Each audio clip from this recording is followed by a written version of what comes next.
I have a story to relate. It's not a fairy tale, for generations yet unborn, a cautionary tale, a saga of dishonesty and folks who thrived thereby, the citizens to populate the kingdom of the lie.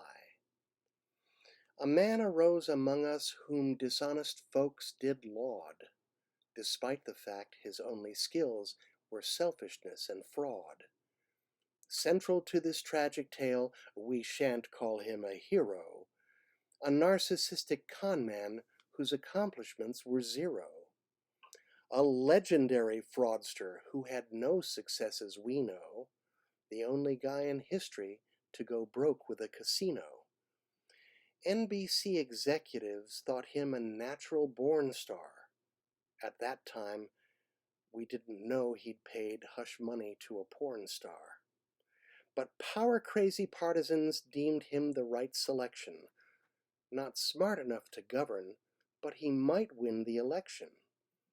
The party's hierarchy all considered him a shoo-in, but they did not foresee he'd bring about their party's ruin. To make our nation great again became his stated mission. He led us down a golden escalator to perdition. The monarch of mendacity thus left honesty to die, the narcissistic leader of the kingdom of the lie. Soon the Orange Menace started brainwashing his minions. The Fourth Estate was negligent, withholding their opinions. In no time, truth was out of style, like it was moribund. Liars were in power, and the truth had been outgunned. Falsehoods were their currency, they valued them like gold. Countless lives became enslaved by all those lies he told. Diplomacy was ridiculed, protocols he'd stomp. His staff was packed with reptiles as he bellowed, "Drain the swamp." Integrity was something that he hadn't much to say for. He built a wall against the truth the truthful had to pay for. But endless lies and insults failed to make our country great. Racist tropes and bullying just made our country hate. Wounded vets, Latinos, the LGBT community, folks of color, immigrants, insulted with impunity. The kingdom knelt in worship to this rude, obnoxious guy, the bloated orange godhead of the kingdom of the lie. Rich folks were content to see tax cuts for billionaires, but crisis soon arose which caught the kingdom unawares.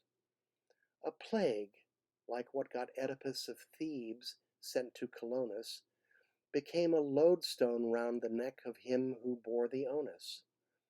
Lacking swift response, a multitude of people died, for he did what he'd always done, which is to say, he lied. He said the plague was nothing, minimizing any danger, and lacking any plan, the things he said got even stranger. If he did believe it, he still was not correct in suggesting we could cure the plague by taking ivermectin. I'm sure with someone else it would have also been a tragedy, but lies about a global scourge are not a helpful strategy. His inept response became quite hard to justify, the fat and selfish blowhard of the kingdom of the lie. Half the country recognized the toxic obfuscation as lethal malady that was devouring our nation. A challenger arose who faced a rational direction and trounced the kingdom's leader in a national election. Still, the blowhard couldn't face the fact he'd been defeated. He did what he'd always done, which is to say, he cheated. Voter fraud! Stop the steal! These results are funny! I am such a billionaire, you must send me your money. Emphatically did he deny results of the election. He then proceeded to incite seditious insurrection.